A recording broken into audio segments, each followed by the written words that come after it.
এই ফার্স্ট এডটাই যোগ করে দিচ্ছি। দেখতে পাচ্ছ নিশ্চয়ই সলিউশনটা কালার খুব সুন্দর একটা ম্যাজেন্টা কালার তৈরি হলো। এবার সেকেন্ড এডটা নেব। দেখো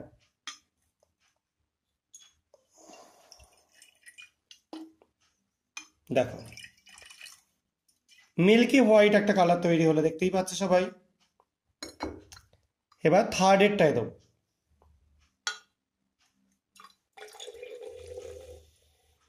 দেখতে পাচ্ছ একটা বাবলস তৈরি হচ্ছে বেশ খানিকটা, এবং গ্যাসটা আস্তে আস্তে মানে কিছুটা গ্যাস হয়ে বেরিয়ে যাচ্ছে। তো এই তিনটেতে আমরা তিন রকম কালার দেখতে পেলাম। এবার আমি আরো একটা জিনিস তোমাদের দেখাচ্ছি। এখানে আরো একটা সলিউশন আমি নিয়েছি, সেটাকে প্রথমটায় ঢালছি।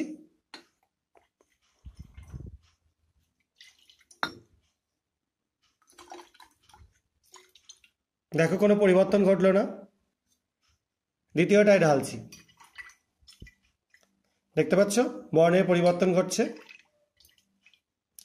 এবং অনেকটা প্রথমটার মতো কালার চলে আসছে। একটুখানি আলাদা আছে, তারতম্য আছে, তোমরা দেখেই বুঝতে পারছো।